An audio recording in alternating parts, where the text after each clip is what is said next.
Assalamualaikum warahmatullahi wabarakatuh. Kembali lagi di channel Mahasiswa Teknik dan ini video pertama di channel ini. Jadi di segmen ini yaitu segmen Bisans atau bicara santai. Tentu di video pertama ini kita akan membahas tentang sesuatu yang berkaitan dengan teknik, seputar teknik.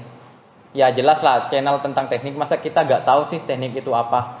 Tapi sebelum memulai video ini, bagi kalian yang ingin berdonasi untuk membantu masyarakat di tengah pandemi ini, silahkan lihat deskripsi di bawah. Kami telah menyediakan link donasi. Bagi kalian yang ingin berdonasi lewat BRI ataupun BNI atau bank yang lainnya, silahkan cek deskripsi di bawah. Dan bagi kalian para masyarakat Sumeneb yang ingin berdonasi dengan sembako atau hand sanitizer, silahkan hubungi admin kami. Dan jangan khawatir, kami akan menjemput donasi kalian. Jadi kalian hanya tinggal di rumah dan memberikan donasi itu kepada orang yang menjemputnya nanti. Baiklah, mari kita mulai videonya. Untuk pertemuan pertama ini kita kedatangan tamu yang sangat spesial, yaitu orang yang sangat tepat ketika kita mau membahas tentang apa itu sih teknik. Seseorang yang merupakan alumni dari mahasiswa teknik itu sendiri dan sudah menjadi dosen teknik, bahkan menjadi kajur teknik di Uniba Madura ini, yaitu Bapak Ahmad David. Mungkin akan berkenal lebih lanjut oleh Bapak Ahmad David sendiri. Silakan, Pak. Oke. Terima kasih atas waktunya. Mungkin pada video kali ini saya diberi kesempatan untuk memaparkan bagaimana sih mahasiswa teknik, terus bagaimana kehidupan mahasiswa teknik, apakah mahasiswa teknik itu keras atau memang kehidupannya yang keras. Nah, itu kan Pak, kalau saya sebagai orang awam nih Pak, waktu saya jadi siswa di SMA, pasti beranggapan bahwa mahasiswa teknik itu keras. Nah, mungkin stigma keras di sini itu pada siswa yang lain itu kayak fisik kerasnya Pak. Apa benar Pak, mahasiswa teknik itu keras dengan fisik Pak? Tentu stigma yang muncul di kalangan siswa khususnya mengenai teknik, kalau dikatakan secara fisik mungkin tidak benar, karena di teknik khususnya kita diajarkan bagaimana menyelesaikan tugas sesuai deadline, sesuai dengan waktu yang diberikan. Kita dipres bagaimana mengerjakan tugas tepat waktu, akan tetapi juga memperhatikan tingkat benar atau tidaknya. Berarti bukan asal tepat waktu saja ya? Tidak. Jadi memang diberikan suatu tasmen, ya. Jadi tasmen itu dikerjakan dengan waktu yang cukup singkat. Ada sebagian, tapi begini, beberapa dosen itu kan memberikan tugas itu menyesuaikan dengan kondisi tugasnya. Tidak mungkin lah kita kalau sekelas dosen saja bisa mengerjakan 3 hari, mahasiswa diberi rentan waktu hanya 1 hari kan. Mungkin kita juga punya pandangan di sana. Kalau mahasiswa diberikan tugas A misalkan, ya kan, diberikan tugas A dengan waktu 5 jam, jadi 5 jam itu dikumpulkan dengan memperhatikan apakah ketika mahasiswa teknik ini diberikan suatu tekanan, apakah masih bisa bekerja di bawah tekanan gitu loh. Tepat waktu juga pengerjaannya tepat gitu loh. Bukan hanya tepat waktu tapi pengerjaannya seenaknya sendiri kan, tidak bermutu juga kalau cuma tepat waktu tapi pekerjaannya nihil kan percuma gitu. Pasti kan dari pernyataan Bapak kan banyak yang nanya Pak, kenapa sih mahasiswa teknik harus dipres? Bukan kayak fakultas lain mungkin, ya kita fakultas lain kan kalau pressing mungkin lebih keras teknik dalam itu. Kenapa teknik itu pressing sangat kuat Pak? Jadi begini, kebutuhan di dunia kerja khususnya di perusahaan ya, ketika kita, misalkan Mas Alvin nanti lulus misalkan kan, nanti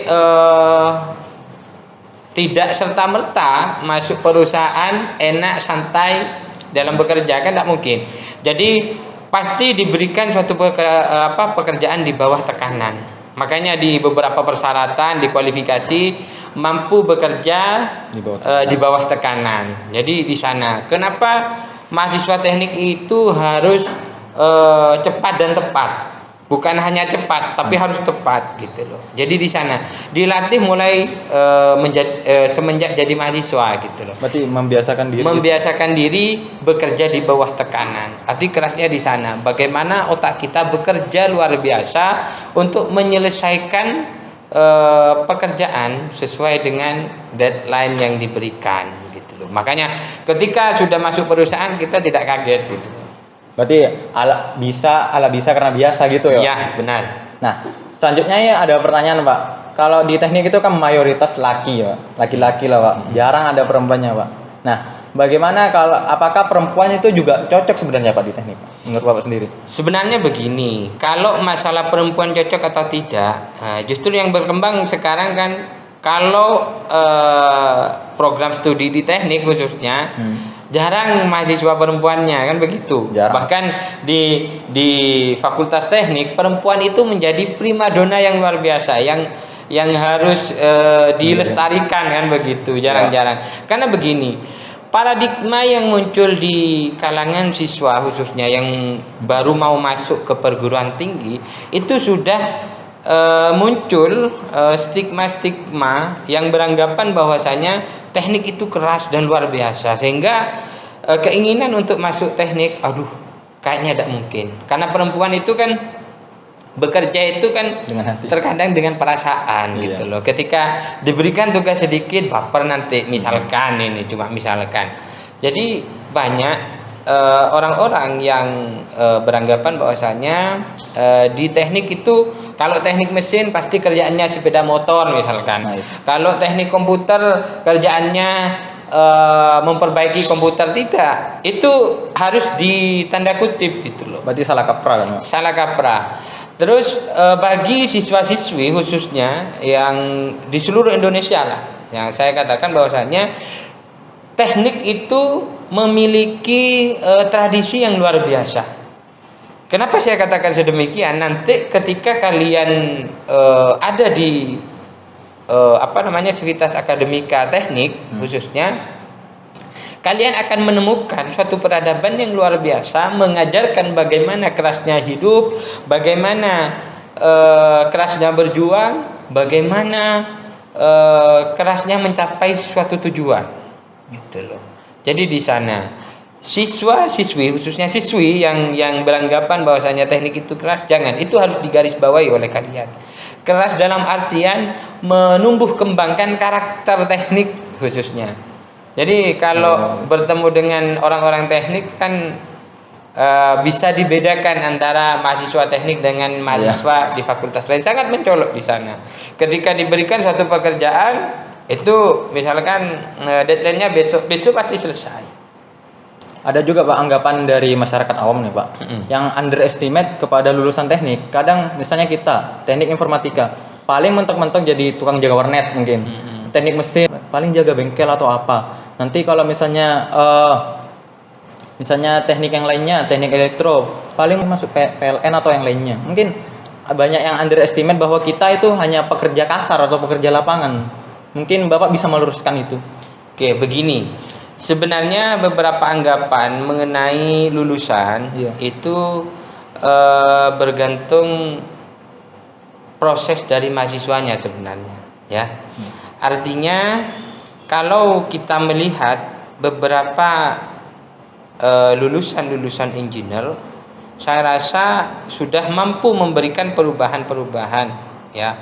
Khususnya baik itu dari fase startup dan lainnya. Itu kan jelas tidak mungkin developernya atau yang membuat foundernya itu kan ini pasti ada sentuhan orang teknik. Di sini yang saya pertanyakan adalah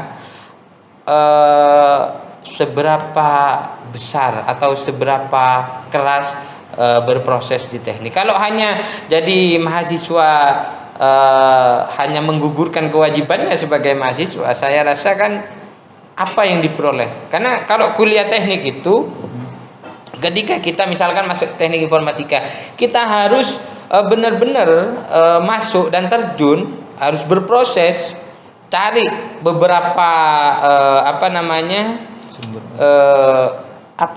sumber apa? kemampuan lah, khususnya bagaimana misalkan kita mau fokus di bidang jaringan, kita fokuskan di sana,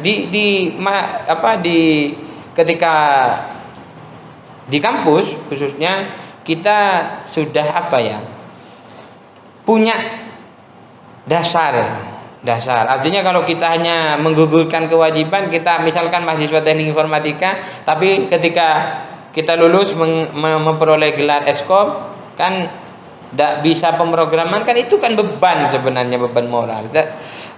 Di sini orang-orang yang beranggapan sedemikian, misalkan orang info pasti jadi tukang jaga warnet dan sebagainya, itu kan anggapan melihatnya hanya beberapa, tapi tidak melihat secara global. Secara luas. Bagaimana lulusan teknik di Indonesia saja kita masih butuh dan perlu engineer. Ya, itu penting. Kenapa rata-rata orang di Sumeneb khususnya kalau nggak ke program studi ini, kan itu di Sumeneb saya rasa di Sumeneb khususnya di pedesaan, strata sosial tertinggi itu adalah PNS. Iya. Ya.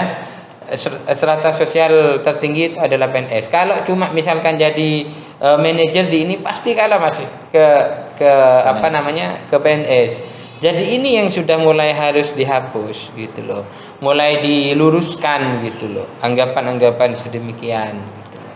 Oh ya Pak, kalau di jurusan teknik itu apakah seperti jurusan lain yang hanya mungkin mengikuti perkuliahan, apakah di teknik itu juga perlu suatu inovasi Pak menurut Bapak sendiri?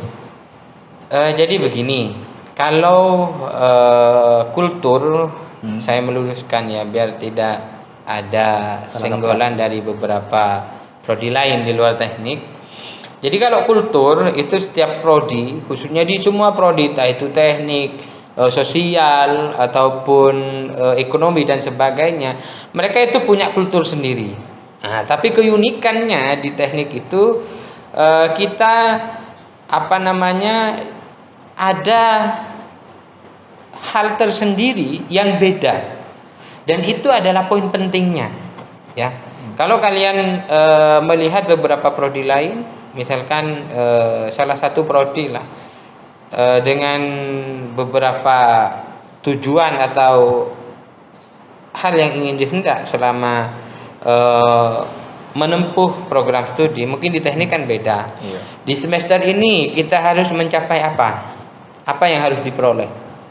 Di semester 2, dari semester pertama apa yang perlu dikembangkan untuk semester kedua, terus begitu, mulai dari dasar hingga expert nanti. Kalau hanya menggugurkan kewajiban saja, tidak menikmati prosesnya di teknik, saya rasa finish lah. Jadi lulusannya nanti ya tidak memiliki kompetensi yang sesuai dengan program studinya gitu.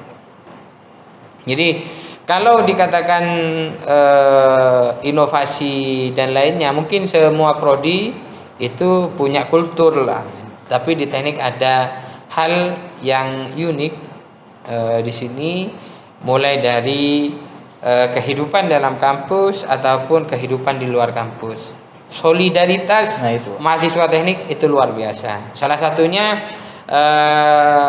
teknik mesin lah ya. Solidaritasnya luar biasa di seluruh Indonesia gitu loh. Kita memang dengar Pak, kalau masyarakat awam itu kalau teknik itu paling solid seangkatan atau teknik itu paling solid, tapi juga dikatakan bahwa teknik itu apatis Pak. Jadi yang maksud apatis di sini gimana Pak? Jadi begini, memang selama saya menjadi mahasiswa sampai saat ini khususnya tingkat apatis mahasiswa teknik memang tinggi luar biasa. Karena memang di sini orientednya mahasiswa teknik ini bekerja di dalam tekanan. Ketika diberikan suatu tugas, dia harus mencapai tugasnya, menyelesaikan tugasnya tepat waktu, sesuai dengan yang direncanakan, dan juga tepat pengerjaannya gitu loh. Terus kalau dikatakan mahasiswa itu apatis, ya selama menjadi mahasiswa saya rasa ya. Karena pernah suatu kondisi di mana di teknik ini ada pemilu raya mahasiswa. Iya. Ada salah satu mahasiswa di prodi lain di teknik khususnya hanya lewat. Ini kegiatan apa? Saya sempat berpikir sementara, loh, kok gitu kan mahasiswa teknik yang menanya, yang punya kegiatan. Kenapa kok mahasiswa teknik yang menanyakan? Mungkin ya di teknik khususnya, di kebiasaan mahasiswa teknik khususnya di kehidupan kampus perlu adanya penyeimbangan antara hard skill sama soft skill. Ya, artinya di sini tidak hanya hard skillnya yang diasah, soft skillnya juga diasah. Artinya ada beberapa sosialisasi mengenai pentingnya organisasi, terus pentingnya kemampuan kita di luar mata kuliah, di luar sisi akademik diasah. Itu yang perlu dan penting, sehingga stigma mengenai mahasiswa teknik itu apatis itu mulai tergerus, mulai ini. Jadi penting khususnya saya ya, yang semasa perkuliahan semasa menjadi mahasiswa itu aktif di berbagai organisasi, heran kalau melihat mahasiswa teknik itu hanya fokus akademik gitu loh. Padahal sejatinya mahasiswa itu kalau hanya fokus akademik, hanya selesai sampai dengan sesi administrasi saja. Selebihnya itu adalah di luar akademik. Nah, kalau kita bertanya soal organisasi, Pak, apa sih pentingnya organisasi bagi mahasiswa teknik? Maksudnya dari organisasi itu kita bisa ngambil apa? Atau jenis organisasi apa sih yang sebaiknya mahasiswa teknik itu ikuti, Pak? Oke, jadi begini, mengingat pentingnya organisasi, saya ini aktivis. Jadi dalam artian di organisasi intra ataupun ekstra aktif.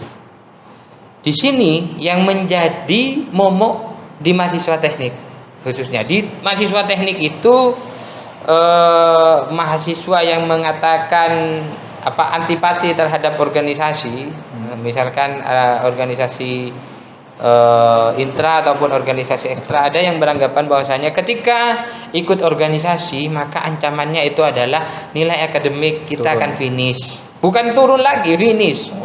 Ekstrim ya. Ada yang beranggapan mahasiswa teknik kalau ikut organisasi itu hanya buang-buang waktu saja.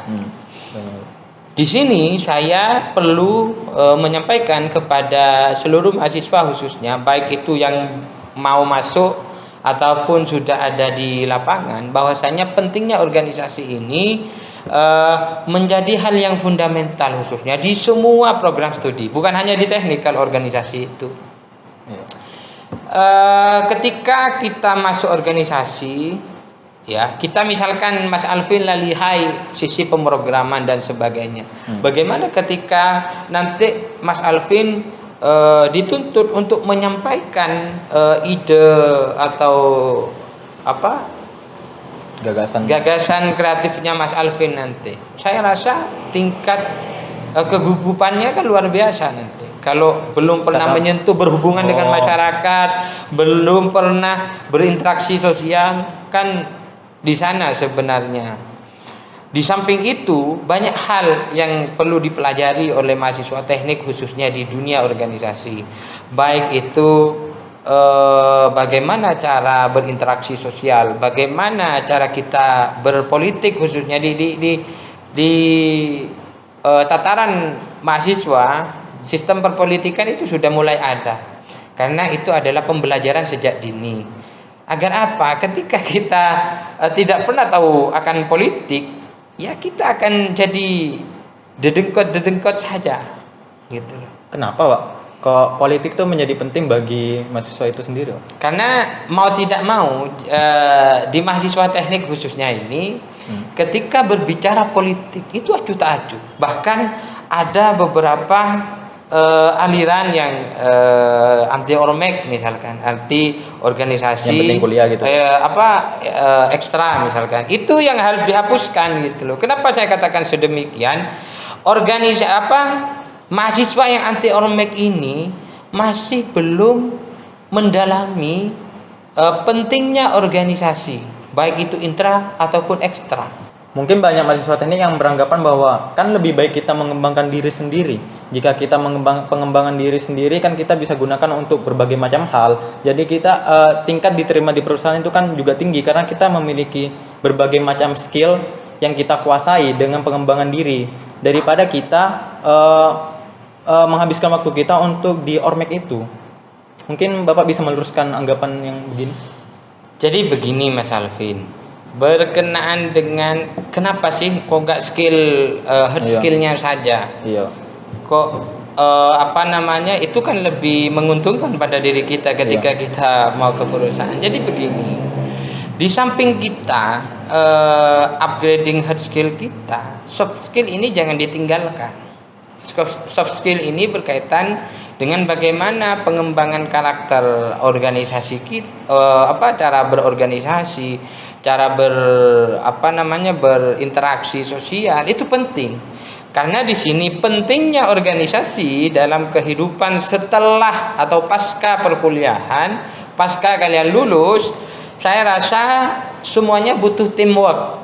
Jadi bekerja dalam tim. Saya rasa di semua perusahaan tidak ada perusahaan yang bekerja secara individu-individu. Itu adalah hal dasar. Ketika kita hanya mengembangkan hard skill saja, saya rasa sampai misalkan lah IPK-nya 4, ya kan? Kumlot. Secara persyaratan administrasi sudah mencukupi. Bagaimana setelah itu? Ketika ditanyakan bagaimana pengalaman organisasi Anda? Pentingnya organisasi ini menjadi momok bagi mahasiswa teknik karena memang budaya yang dikembangkan di teknik adalah bagaimana mahasiswa diberikan tasman selesai tepat waktu juga tepat dalam pengerjaannya. Jadi di sini sehingga muncullah masa bodoh dengan organisasi sehingga dilupakan. Itu luar biasa dampaknya organisasi itu.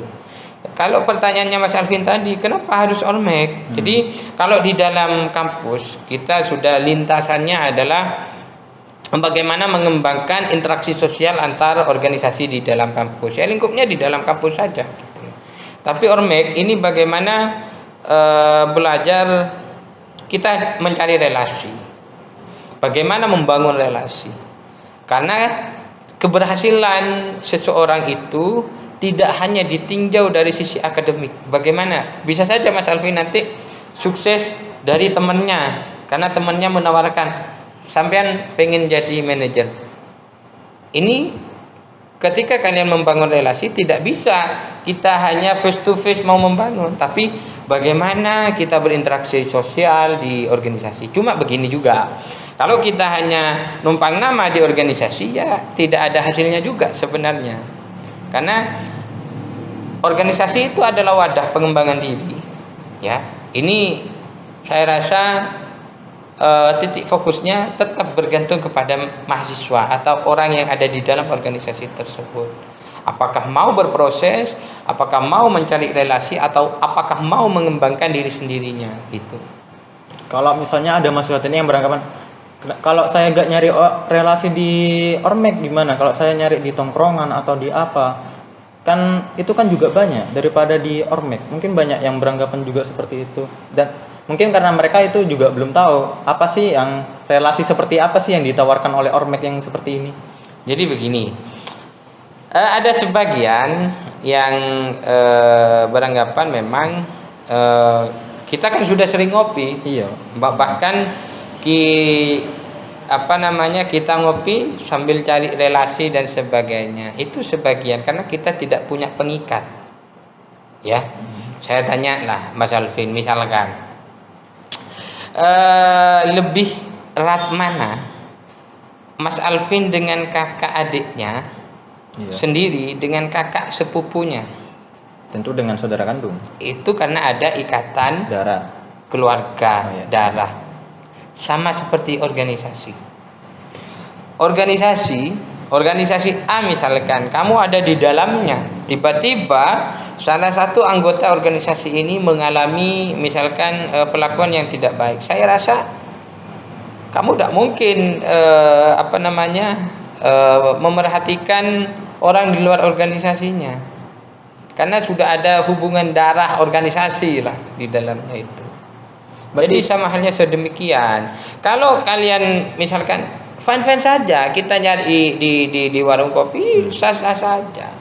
Cuma di sini kenapa saya organisasi ini bagi saya penting, karena soft skill kita diasah itu bukan hanya di dalam kelas, tapi lebih banyak soft skill kita diasah di luar kelas. Dan pentingnya juga organisasi pasca kalian lulus itu akan melekat masih. Gitu. Kalau begitu, kenapa sih Pak? Kalau kita sudah tahu Pak pentingnya organisasi, kenapa perusahaan itu bertanya selain pengalaman atau skill yang kita miliki, mereka juga bertanya pengalaman organisasi kita? Mengapa Pak kebanyakan seperti itu? Karena begini, sepengetahuan saya ya. Jadi kenapa orang-orang ketika mau melamar kerja, orang perusahaan ataupun instansi yang ditanya aktif di mana, Iya, Pak. organisasi apa, gitu kan? Jadi ditanya di sana ditanyakan bagaimana kalian berproses di organisasi tersebut, bagaimana kalian bukan memanfaatkan, istilahnya bergerilya di organisasi tersebut sehingga organisasi tersebut bisa besar dan sebagainya. Bagaimana stimulasi Anda ketika ada di organisasi? Bagaimana peran Anda di organisasi? Kalau hanya aktif di masuk di organisasi tapi tidak aktif, saya rasa perusahaan masih mempertanyakan, gitu loh. Yang diharapkan di sini adalah perusahaan pasti mencari orang-orang yang mampu bekerja secara tim, ya kan? Kalau hanya orang bisa programming, nilai IPK-nya 4, tapi tidak pernah ikut organisasi, tidak pernah bekerja tim, saya rasa masih mempertanyakan ulang perusahaan untuk mengambil pelamar tersebut, gitu loh. Berarti dengan kita ikut organisasi itu bisa juga menambah bukti kepada perusahaan bahwa kita bisa dalam kehidupan sosial ini. Benar. Bukan hanya soft skill, bukan hanya skill saja, skill kita sendiri, tapi ketika kita bekerja bersama dengan orang lain, kita juga bisa atau mampu untuk melakukan itu. Berarti bisa dibilang bahwa organisasi itu sangat penting. Sangat. Kalau bagi saya organisasi itu penting karena kalian bisa melihat. Jadi begini, ketika seseorang menyampaikan sesuatu, gagasan ataupun pidato ataupun apa saja, antara orang yang pernah ikut organisasi dengan tidak ikut organisasi itu beda. Memiliki kita sudah bisa membedakan, oh ini pernah aktif di organisasi, oh ini tidak. Tapi ada ada sedikit stimulasi yang diperoleh dari organisasi. Orang yang tidak bisa ngomong sekalipun ikut organisasi bisa lancar, karena memang dilatih bagaimana kita berpikir untuk mengasah gagasan kita. Bagaimana kita misalkan ada suatu isu A, bagaimana isu kita kembangkan, kita olah, kita cari solusinya, gitu. Di organisasi itu bukan hanya diajarkan bagaimana kita cari kesalahan orang saja, cari isu-isu saja, tidak, tapi bagaimana isu yang berkembang, misalkan kayak pandemi COVID-19 saat ini, kita olah isu-isu ini, kita carikan solusinya, bagaimana kita sebagai mahasiswa khususnya mencari solusi, memberikan solusi ini, gitu loh. Dan di sini perlu kita sadari, Mas Alvin, ketika Anda memiliki status sebagai mahasiswa, ada 3 hal yang perlu kalian pahami. Ya, 3 hal ini termaktub dalam trifungsi mahasiswa. Itu penting, Mas Alvin.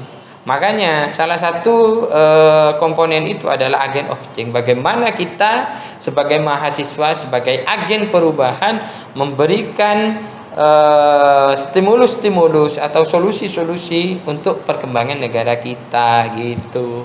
Oh, kan mahasiswa ini kan agen of change. Agen of change di sini untuk perubahan secara global di masyarakat atau hanya untuk diri kita sendiri sebenarnya? Agent of change di sini kalau hanya untuk diri sendiri ngapain jadi mahasiswa gitu loh. Sudah statusnya sebagai mahasiswa gelontorkan saja. Berarti kita juga harus berkontribusi di masyarakat. Iya, harus. Jadi berat kita sebagainya di sini khususnya mahasiswa teknik di seluruh Indonesia yang apatis akan organisasi. Organisasi itu penting. Pentingnya di sini apa? Ini adalah bentuk penyadaran kepada diri kita.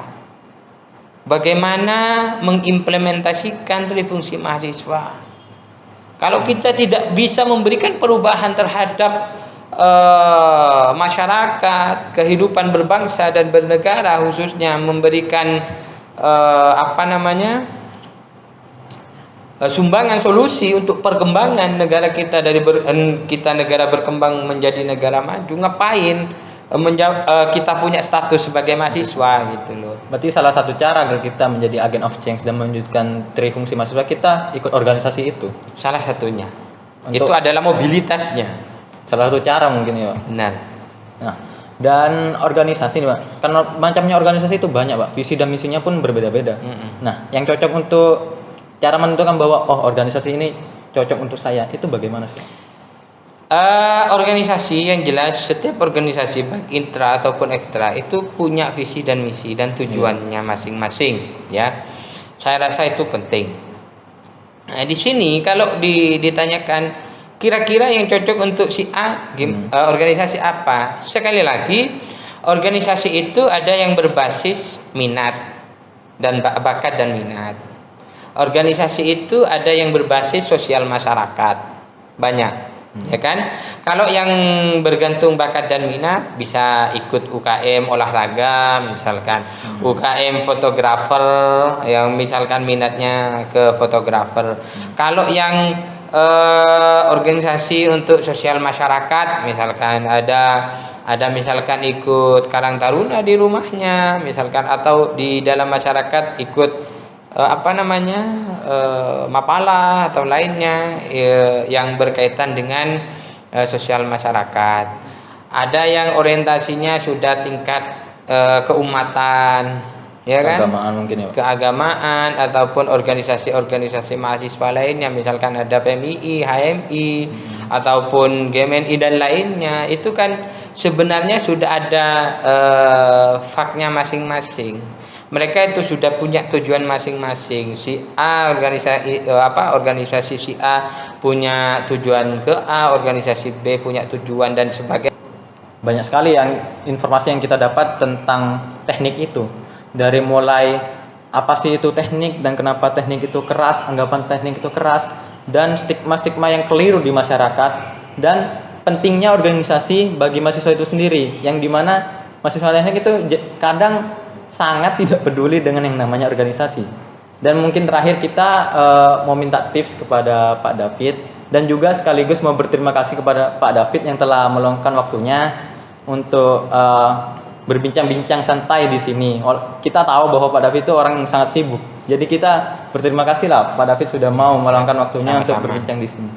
Jadi untuk pertanyaan terakhir, saya ataupun yang lainnya itu mau minta tips dari Bapak sendiri bagaimana cara menjadi mahasiswa yang baik, atau tips sebagai mahasiswa lah menurut Bapak sendiri. Oke. Mungkin tips ini saya khususkan untuk mahasiswa teknik ya. Jadi ada dua hal yang harus kalian persiapkan jika Anda ingin menjadi mahasiswa teknik atau Anda yang sudah menjadi mahasiswa teknik. Dua hal itu berupa satu mental, dua otak. Ketika mental kita kuat, saya rasa otak kita berjalan dengan baik. Ketika mental kita ini ambruk, saya rasa otak tidak akan berjalan sebagaimana mestinya. Itu saja dari saya. Siapkan kalian sebagai mahasiswa teknik. Salam mahasiswa teknik. Nah, salam mahasiswa teknik. Dan juga saya ingatkan kembali bagi kalian yang ingin berdonasi, jangan lupa cek informasi di deskripsi di bawah. Di sana sudah dijelaskan secara lengkap apa yang bisa kalian donasikan dan melalui link mana saja sih kalian bisa berdonasi. Jadi mungkin itu dari saya. Dan sekali lagi saya berterima kasih sekali pada Pak David yang telah meluangkan waktunya untuk bicara santai di kesempatan kali ini. Dan mungkin kalian ada yang ingin bertanya-tanya lebih lanjut tentang teknik, tentang kehidupan teknik atau apa sebagainya yang masih belum jelas bagi kalian, silahkan tinggalkan komen di bawah. Mungkin itu saja yang bisa saya sampaikan. Kurang lebihnya saya mohon maaf. Dan jangan lupa untuk like dan subscribe video ini. Dan jangan lupa juga untuk share video ini kepada mungkin kepada teman kalian atau kepada orang tua kalian atau kepada yang lainnya agar mereka tahu bahwa teknik seperti ini loh. Baiklah, sekian, terima kasih. Apabila ada salah kata saya mohon maaf. Wassalamualaikum warahmatullahi wabarakatuh.